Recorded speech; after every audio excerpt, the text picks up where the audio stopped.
Dans le prochain épisode d'Ici tout commence. Chez Tessier, Anaïs découvre l'impensable. Pour sa belle, Zachary affronte son rival. De son côté, Pénélope voit sa patience mise à l'épreuve. Attention, les paragraphes qui suivent contiennent des spoilers sur l'épisode d'Ici tout commence diffusé demain soir sur TF1. Si vous préférez ne rien savoir, passez votre chemin.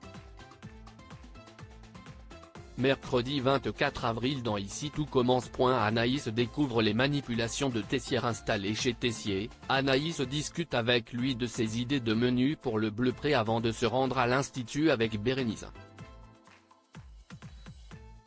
Constance profite alors d'être seule avec son mari pour lui demander des comptes. Elle veut savoir pourquoi il a invité Anaïs à s'installer chez eux et surtout, sans lui demander son avis. Tessier explique qu'Anaïs avait besoin d'un endroit au calme pour travailler et qu'il ne pensait pas que cela la dérangerait. Constance trouve qu'il se comporte avec Anaïs comme si elle était sa fille. Tessier ne veut rien entendre de plus. À l'institut, Carla s'empresse de répéter à Salomé et Mehdi ce que Bérénice lui a appris, à savoir qu'Anaïs vit sous le même toit que Tessier. Salomé, qui n'était pas au courant, a du mal à y croire. Carla commence à faire des suppositions sur la vraie nature de la relation entre le directeur et l'élève. Salomé monte au créneau pour défendre son ami. Mehdi abonde dans son sens, tout en soulignant que la relation de Tessier et Anaïs n'est pas saine pour autant. Il a effectivement l'impression que la jeune femme est sous l'emprise du chef. En cuisine, pendant le service, Salomé prend des nouvelles d'Anaïs, qui lui confirme qu'elle se sent beaucoup mieux chez Tessier qu'à la colloque des Marais avec Livio. Salomé essaye néanmoins de lui faire comprendre qu'elle devrait respecter certaines limites par rapport au directeur, d'une part pour éviter les rumeurs déplacées, d'autre part pour éviter d'être dépendante de lui. Mais Anaïs ne le voit pas de cette façon. Au contraire, elle affirme que Tessier l'aide à rester focus et que c'est exactement ce dont elle a besoin. À la fin du service, pendant qu'Anaïs nettoie sa cuisine, Claire passe la voir pour la féliciter. Elle avoue avoir déjeuné au Doubla avec un ami qui a beaucoup entendu parler d'elle via la chef Meyer. Anaïs doute qu'il ait entendu du bien d'elle. Claire révèle alors que Meyer avait vraiment envie de l'embaucher dans son nouveau restaurant à Bordeaux, mais qu'elle a passé un deal avec Tessier pour qu'il puisse la garder au bleu pré. Plus tard, alors qu'elle travaille sur le menu du bleu pré, Anaïs reçoit la visite de Leroy. Comme elle n'arrive pas à prendre de recul, elle lui demande son avis sur son assiette. Leroy y goûte et la complimente pour son travail très abouti. Anaïs avoue qu'elle a du mal à se faire confiance, notamment depuis que Meyer l'a rejetée. Elle répète à Leroy ce que Claire lui a dit un peu plus tôt, ayant du mal à y croire. Leroy avoue alors qu'elle était son premier choix pour son projet de restaurant dans les Andes. Mais Tessier l'en a dissuadé parce qu'il voulait la garder au Doubla. Par conséquent, Leroy a proposé le projet à David et Deva. Anaïs retrouve alors David pour discuter de la situation avec lui.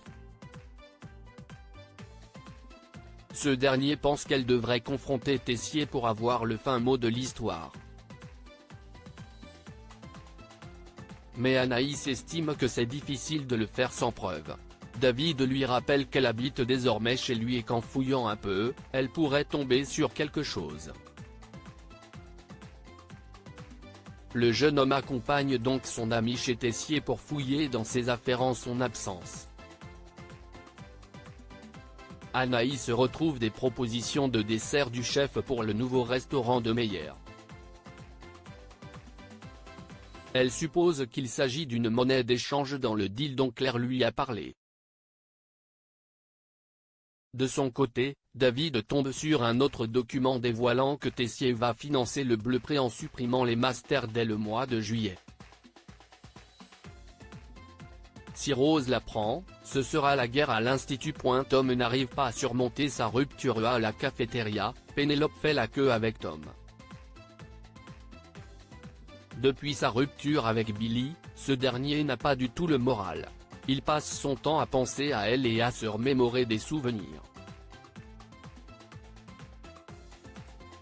Pénélope, qui est déjà passée par là, lui assure que la douleur finira par passer avec le temps. Pendant le cours de l'Istrac, Tom ramène tout à Billy. Il va jusqu'à s'épancher sur sa rupture auprès de sa professeure. Pénélope suggère alors à Tom de se forcer davantage à aller de l'avant, sinon il n'ira jamais mieux. Après les cours, Pénélope et Tom retournent à la cafétéria où se trouve Lionel. Pénélope prend ce dernier à part pour lui expliquer sa détresse, elle ne supporte plus que Tom soit en boucle sur sa rupture avec Billy. Afin de l'aider, Lionel leur propose de se joindre à lui et Thibaut pour une partie de poker. Pendant la partie, aux grandes dames de Pénélope, Tom et Thibaut se trouvent le point commun de vivre une rupture difficile, l'un avec Billy donc, et l'autre avec Jasmine qui s'est mise en couple avec son frère, si bien qu'ils continuent à en parler ensemble. Zachary fait une crise de jalousie dans le parc, Hortense raconte à Laetitia que son plan pour rebuter Stanislas n'a pas marché. Au contraire, il a trouvé son côté bordélique très charmant. Pour Hortense, le diagnostic est sans appel, Stanislas est en train de tomber amoureux de Laetitia. Au même moment, Zachary surprend des bribes de leur conversation. Laetitia finit par avouer à son petit ami que Stanislas lui a fait une déclaration d'amour quelques jours plus tôt. Très en colère, Zachary débarque en trombe dans le double afin de confronter Stanislas à ce sujet. Billy leur conseille de se mettre à l'écart pour éviter de faire le show devant les clients. La jeune fille écoute toutefois leur conversation. Stanislas présente ses excuses à Zachary, assurant qu'il n'aurait jamais dû révéler ses sentiments à Laetitia et qu'il n'attend rien d'elle. Rassuré, Zachary s'excuse à son tour d'être venu lui faire une crise de jalousie. Le chef pâtissier se met alors à se confier sur sa vie de couple, avouant qu'elle n'est pas facile tous les jours dû au comportement égocentrique et imprévisible de Laetitia. À la fin du service, Laetitia se rend au double afin de se renseigner auprès de Billy pour savoir ce qui s'est passé entre Zachary et Stanislas. Ce dernier se propose de lui raconter lui-même, soulignant qu'il aurait préféré que Laetitia garde secret la déclaration qu'il lui a faite. Il laisse ensuite entendre que Zachary a été un peu trop sincère dans son discours, ce qui intrigue Laetitia. Une fois le maître d'hôtel parti, Billy répète en détail à Laetitia tout ce qu'elle a entendu. Profondément blessée, Laetitia retourne chez elle et confronte son compagnon. Elle lui reproche de l'avoir critiqué dans son dos et donc de l'avoir fait passer pour une folle furieuse auprès de son professeur. Elle décide de le mettre à la porte.